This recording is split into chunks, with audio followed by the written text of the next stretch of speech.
Bienvenue dans cette nouvelle édition du Financial News consacrée à nos prochaines prévisions économiques pour la deuxième partie de l'année et le début de l'année 2024. Alors en fait, ces prévisions, elles sont assez complexes pour le moment parce qu'on a clairement un découplage entre deux grands secteurs de l'économie.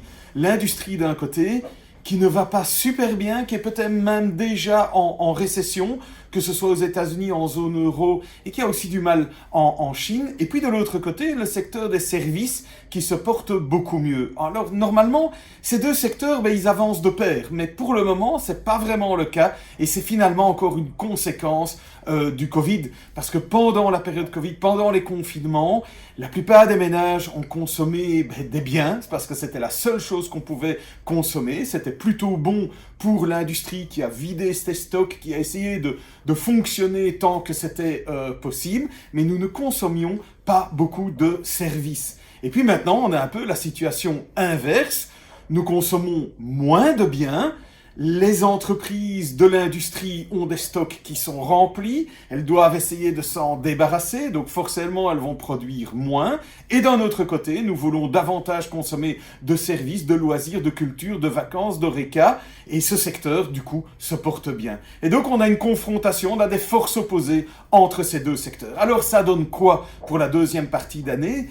Ce qui nous fait pencher la balance plutôt du mauvais côté, de considérer qu'on ne va pas avoir une accélération de l'économie mondiale, c'est en fait plutôt le fait que les politiques économiques, tant la politique monétaire que la politique budgétaire, eh bien, elles sont plutôt en train de freiner les économies, certainement aux États-Unis et en zone euro. Les politiques monétaires, elles ont pas mal augmenté les taux, ce qui freine l'économie. Et puis tous les stimuli budgétaires qui ont été mis en place pour faire face à la crise Covid et ensuite à la vague de prix de l'énergie, eh bien, ils vont petit à petit être retirés, ce qui va également plutôt avoir tendance à freiner l'économie. Voilà pourquoi nous avons plutôt des perspectives économiques mitigées pour la deuxième partie de l'année. Ce découplage entre l'industrie et les services a évidemment aussi des conséquences sur l'inflation.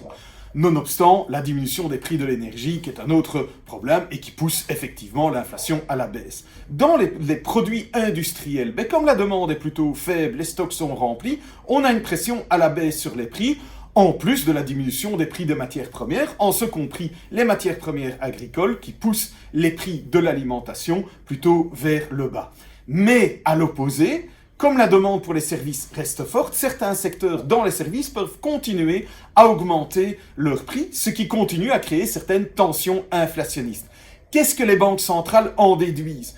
Aux États-Unis, nous pensons malgré tout que quand on mêle tous ces éléments, la Banque centrale américaine est probablement arrivée au bout de son cycle de hausse de taux, même si un dernier mouvement ne peut pas être totalement exclu. Pour la zone euro et la Banque centrale européenne, c'est un peu plus complexe. Il n'y a pas suffisamment de signes aux yeux de la Banque centrale européenne que l'inflation est clairement sur une pente descendante. Et concrètement, nous pensons que la Banque centrale européenne va encore relever ses taux d'0,25% ici en juillet et en septembre. Qu'est-ce que ça implique en matière de taux longs ? Il faut bien comprendre que les marchés ont déjà anticipé ces derniers potentiels mouvements de hausse des taux et donc les taux longs vont plutôt continuer à osciller autour des niveaux qu'ils ont actuellement ou depuis le début de l'année. Mais ça voudra dire aussi qu'en deuxième partie d'année, ce qu'on va voir, c'est que les taux courts vont de plus en plus encore avoir tendance à être au-dessus des taux longs. Et par le passé, ça a aussi toujours été le signe d'un ralentissement de l'économie. Malgré, ou plutôt grâce au positionnement défensif des investisseurs en début d'année, le marché boursier a réussi à surprendre positivement et à délivrer des rendements bien meilleurs que prévu. Il est vrai que malgré une crise bancaire, des banques centrales qui conservent un positionnement restrictif et une économie qui continue d'émettre des signaux contradictoires, rien de grave ne s'est finalement matérialisé. La plus grande surprise a été incontestablement la vigueur du secteur technologique, qui, après une année 2022 très décevante, a été le principal moteur de la hausse des marchés boursiers. Mais à y regarder de plus près, on constate que l'essentiel de l'élan haussier provient d'un nombre très restreint de valeurs. Il s'agit en fait des quelques big tech susceptibles de profiter le plus des progrès que laisse entrevoir l'essor de l'intelligence artificielle. De ce point de vue, le marché donne un peu l'impression d'être un colosse au pied d'argile. Mais on sait aussi que ce n'est pas parce qu'un marché manque de profondeur que cela indique forcément la fin imminente du rallye.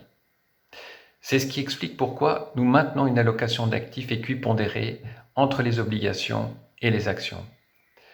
Sur le terrain boursier, notre préférence se porte sur les actions de croissance de qualité qui, contrairement à l'année passée, surperforment les autres facteurs d'investissement et notamment les actions de valeur.